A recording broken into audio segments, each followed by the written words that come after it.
All right, guys. So I'm sure you've all heard the news by now. We cover all the gaming industry news, and people always like to talk about this stuff, as do I. You guys know I love this stuff. Let's get right into the chase. Sony PlayStation has bought Bungie for $3.6 billion. The same Bungie that created Halo, that launched the original Xbox in 2001. The same Bungie that has created Destiny. And they're one of the world's top class FPS developers, right? They were the first developer to really nail FPS controls on a controller. They helped launch Xbox Live with Halo 2. They've helped define live service games with Destiny 2, and Sony has bought them. So a lot of people first reacted with this. This is Sony's reaction to Microsoft buying Activision Blizzard last week.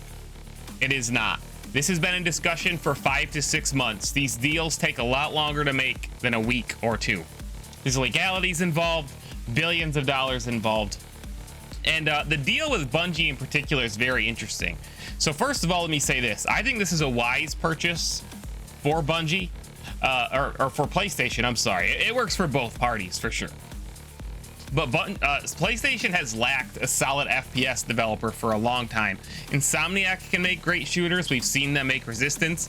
Sony doesn't seem interested in having them do shooters, though. They've been doing Spider-Man, they've been doing Ratchet and Clank, they're doing Wolverine. I don't expect to see a shooter out of Insomniac for at least the next decade, if ever. I would love to, but we're not. They've lacked an FPS developer, and now they get Bungie, who, you know, FPSs are their forte. Now, first things first, this deal does not make it. This deal is structured so Bungie essentially retains its independence. So Bungie, I gotta move this alert. It's driving me crazy. There we go. Good enough for now. Bungie is owned by Sony, owned by PlayStation, but they're going to stay a multi-platform studio. So this means that Bungie will still be able to publish their games wherever they want.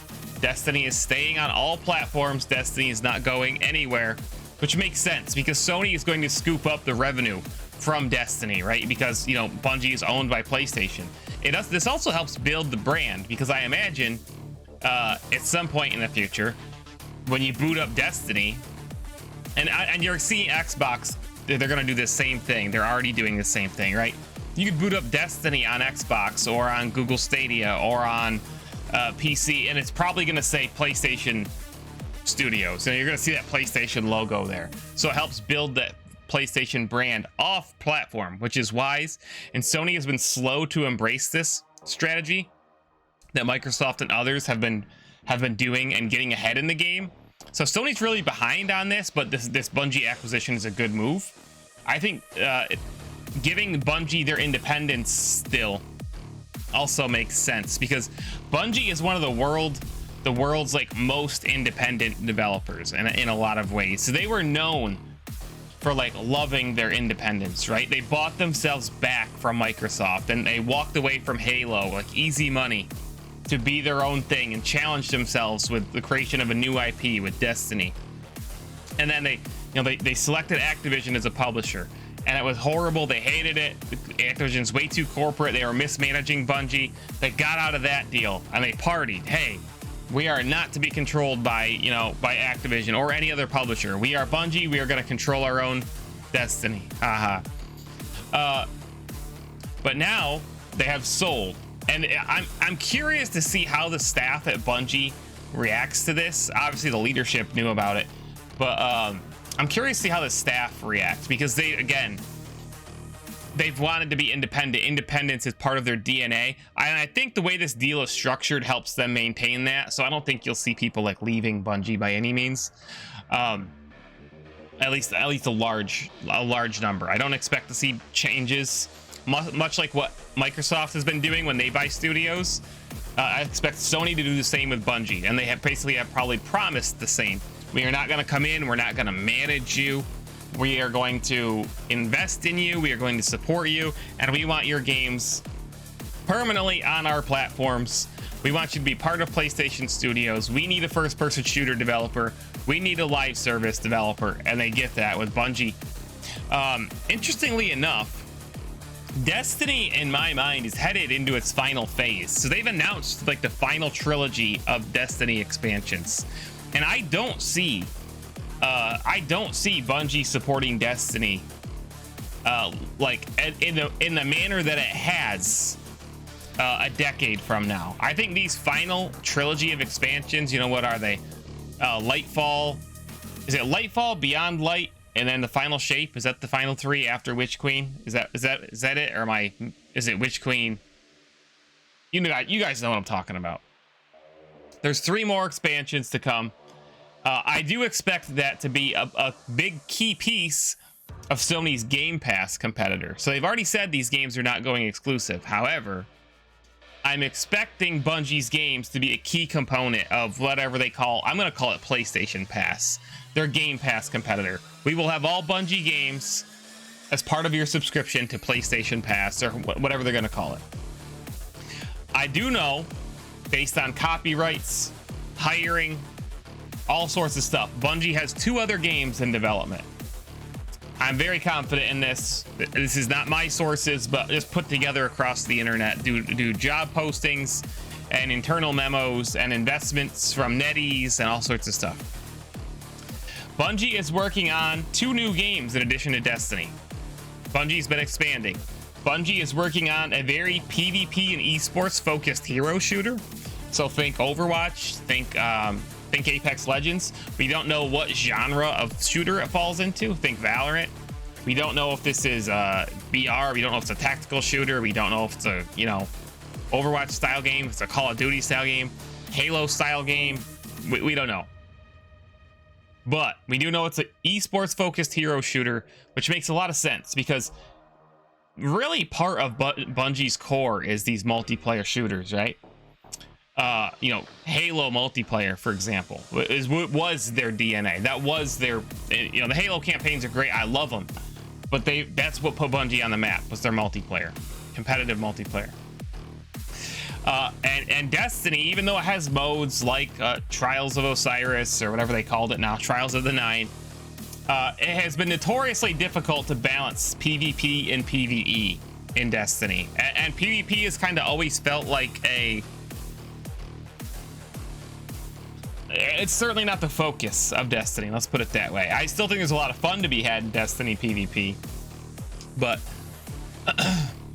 certainly not the focus of the game. So I think there's a lot of people at Bungie who want to test their multiplayer PvP competitive chops on the development side, and they're going to do that with their new game, which may or may not be called Matter. They copyrighted a game called Matter, and we have not seen it, but if you search it, you'll find a logo, you'll find the name. It's called Matter, M-A-T-T-E-R.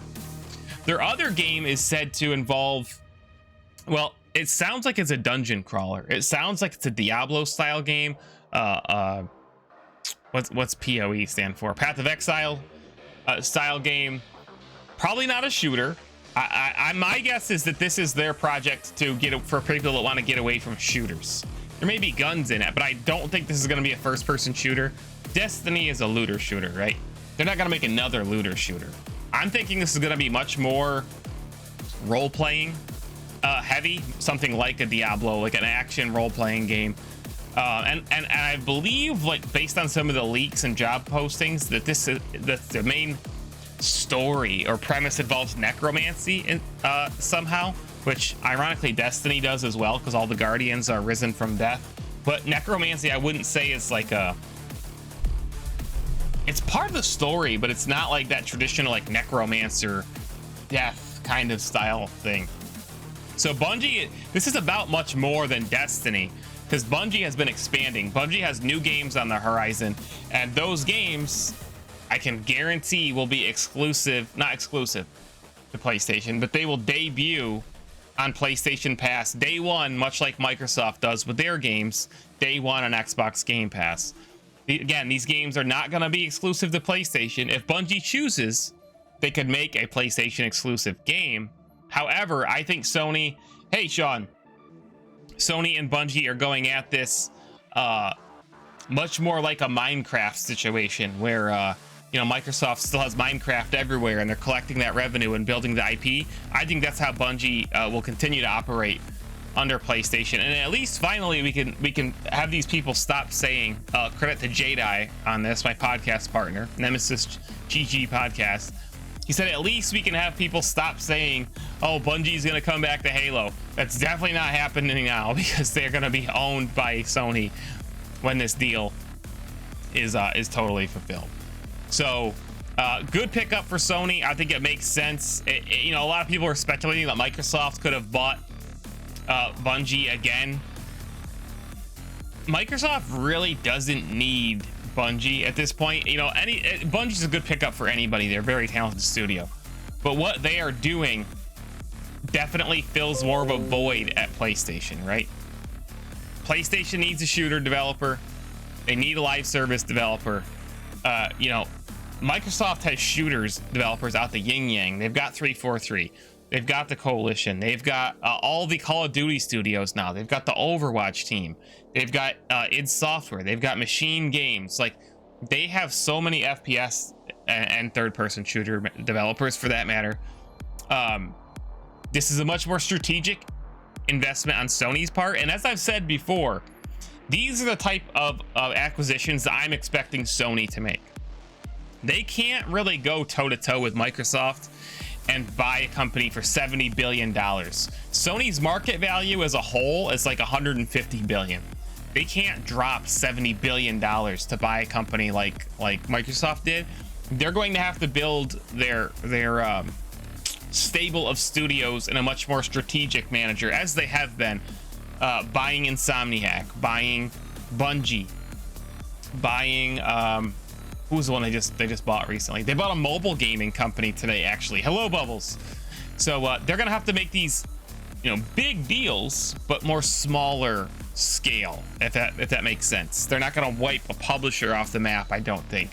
They could. I mean, Sega's only worth $3 billion, which is as much as they just paid for Bungie. So, you know, everybody's also talking about who's the next to be bought. Sony has promised that they have more acquisitions coming. We certainly expect Microsoft has more acquisitions coming. Amazon, Facebook, Google, they're probably going to buy more developers in the very near future, and you'll be able to hear me discuss and analyze all of those on this channel. So if you're watching this later on YouTube, subscribe to the channel, join me on Twitch, follow me on Twitter to catch all these things. You guys know I break down all this news. Join our Discord so we can discuss it live when it happens, no matter if I'm on stream or not, kind of in the moment. And yeah, Bungie, good deal for PlayStation, good deal for gamers, really, because their games are staying multi-platform, and they're gonna get more support and stability from PlayStation than they would being independent, most likely. So moving on.